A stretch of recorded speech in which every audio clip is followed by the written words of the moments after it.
Fala, meus queridos alunos, sejam bem-vindos a mais uma aula de História do Tio Raul. E hoje eu vou falar do quê?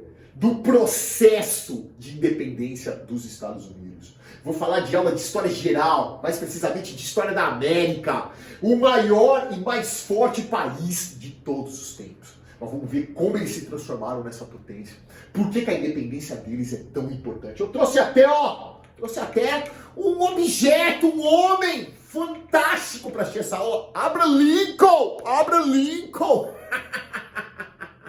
Ele vai assistir o presidente da 13ª emenda. Vai ter uma importância enorme na história americana. Mas não é ainda esse ponto que eu quero dar aula de hoje. Isso aqui vai ficar para os Estados Unidos pós-independência. Hoje nós vamos falar exatamente do processo de independência deles. Bom, primeira coisa, foi a primeira independência da América. Então todas as outras vão seguir esse modelo. Inclusive dos países da América do Sul, da América Central. Você fala assim, o Brasil também. Mas o Brasil foi uma monarquia. Mas os ideais iluministas presentes na República Americana influenciaram a nossa monarquia também. Influenciaram a nossa independência também. Então essa situação, ela é uma espécie de abrir porteiras. Depois que os americanos fizeram a independência, vários outros países seguirão esse modelo. Bom, a primeira coisa que eu quero que você guarde é o seguinte. Como estavam os Estados Unidos nessa época? Qual era o contexto para a independência americana acontecer? O antigo regime, pessoal, estava em crise. Às vezes o professor fala isso, o aluno lembra, que é um assunto muito pesado. O que era o antigo regime? Quando você tem aquele rei forte, o sistema colonial, a colônia tem que mandar matéria-prima para a metrópole, só pode negociar com a metrópole, pacto colonial, exclusivismo, esse rei forte, esse déspota, era o antigo regime. E por que o antigo regime entra em crise? Por uma série de questões. Mas principalmente porque a burguesia quis o poder. A burguesia na Europa começou a questionar o rei. O rei mais fraco na Europa é um rei que vai mandar muito menos na América. Entendeu? Por que a independência começa a acontecer aí? O rei começa a perder o poder. Os ideais iluministas começam a chegar aqui. São os ideais de liberdade, os ideais burgueses, que vão fomentar esse espírito dentro da colônia para fazer a independência. Então esse é o primeiro ponto que eu quero que você entenda. Ela está inserida num contexto externo de crise do antigo regime. Tá, pessoal, dando sequência. Quando você pega os Estados Unidos ou as 13 colônias, você vai perceber que as 13 colônias eram, na verdade, uma estreita faixa do litoral atlântico.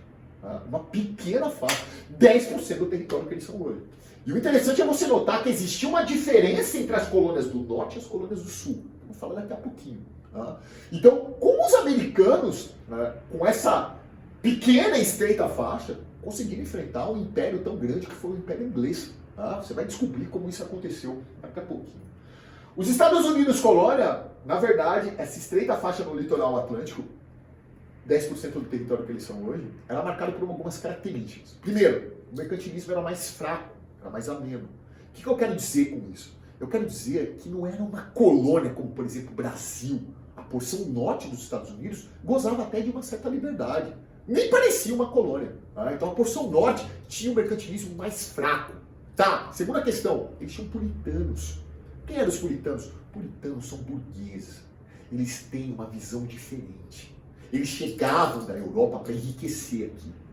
Não eram como os ibéricos, por exemplo, no Brasil, na América Espanhola, que queriam enriquecer e voltar para a Europa. Não! Eles formaram aqui o que eles chamavam de Nova Inglaterra. Eles queriam enriquecer, eles tinham muito do self-made, do faça você mesmo. Até hoje os americanos têm muito dessa questão. Pode ver, toda casa americana tem uma garagem com ferramentas, eles gostam de tudo que é grande, grandes caminhonetes. Professor, até nos lanches eles exageram. Por quê? Porque eles têm essa questão da grandiosidade. A cultura puritana introduziu isso nos Estados Unidos.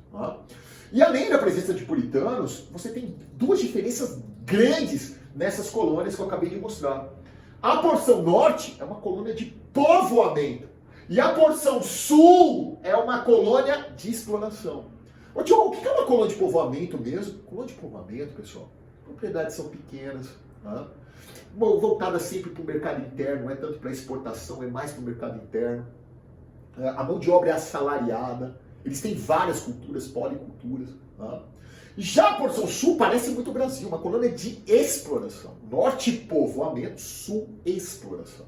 Exploração plantation, latifúndio, monocultura, mão de obra escrava, voltada para o mercado externo. Então, a porção norte deles é muito diferenciada. Ela foi diferenciada de tudo que aconteceu na América. Parecia até que nem era uma colônia. E esse ponto vai ser fundamental para você entender por que eles foram os primeiros na questão da independência. Professor, dentro dessa questão dos Estados Unidos, não existe aula de independência americana sem a pergunta da Guerra dos 7 Anos. Tá? A Guerra dos 7 Anos é ponto fundamental para você entender essa independência. A Guerra dos 7 Anos foi um conflito entre a Inglaterra e a França.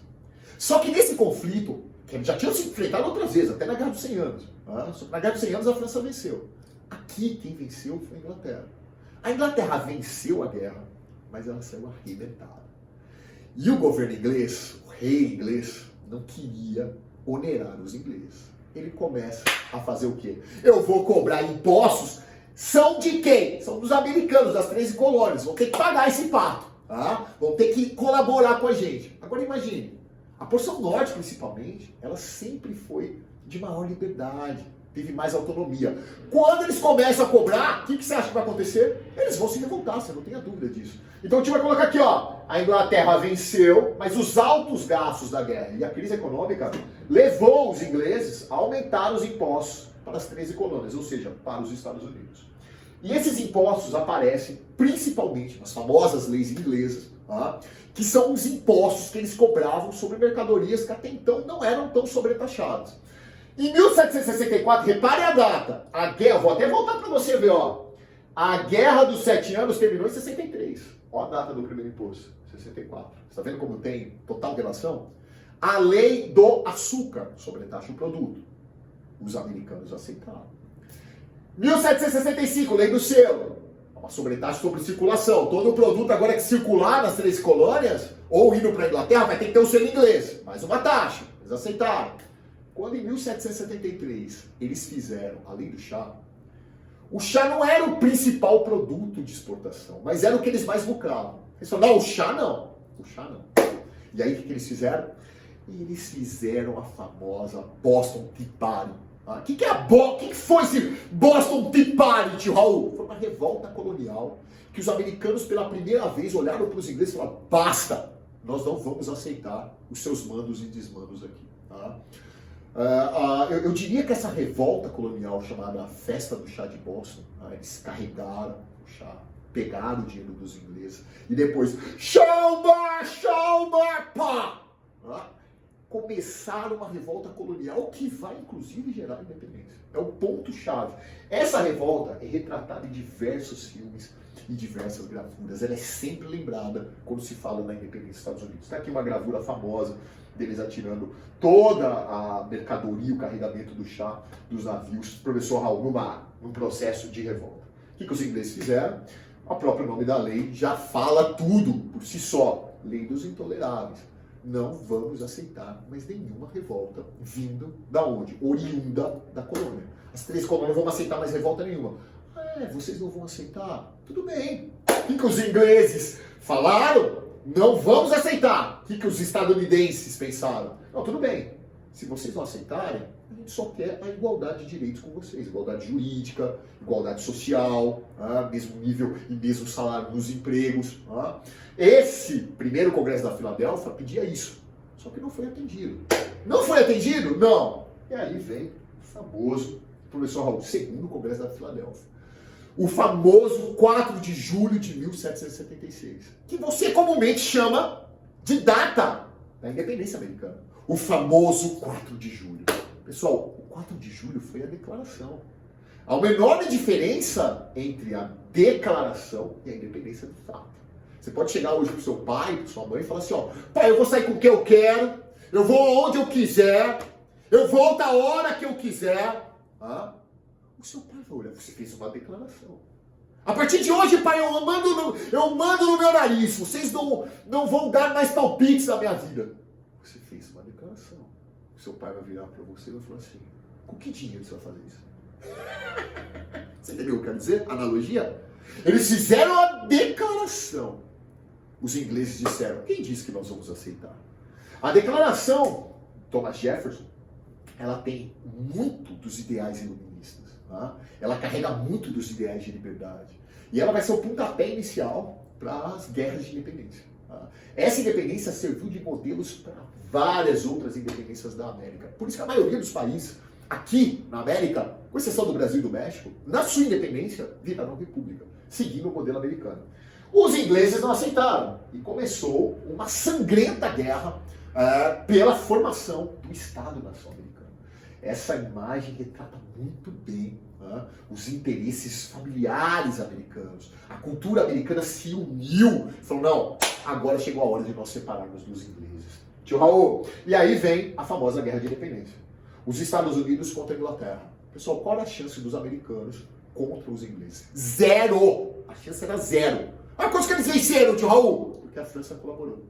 A França apoiou os americanos nessa guerra. Inclusive, no centenário da independência, os franceses deram um presente aos americanos, que é um símbolo hoje maior dessa questão da liberdade deles. A estátua que está lá em Manhattan, Nova York, a estátua da liberdade. Foi um presente francês. Com o apoio dos franceses, até para vingar-se lá da guerra dos 7 anos que eles haviam perdido, os americanos venceram. A famosa paz, conhecida também como Tratado ou Paz de Paris, não confundam com o Tratado da Primeira Guerra Mundial, isso aqui é da Guerra de Independência dos Estados Unidos, pôs fim à guerra e a Inglaterra finalmente reconheceu as 13 colônias como independentes. Após a independência, um ponto muito marcante dentro da história americana é que, apesar de todo o princípio de liberdade, todo o princípio de força, eles mantiveram a escravidão, pessoal. E essa questão é importantíssima, porque vai ser um tema que vai desembocar na Guerra de Secessão mais para frente.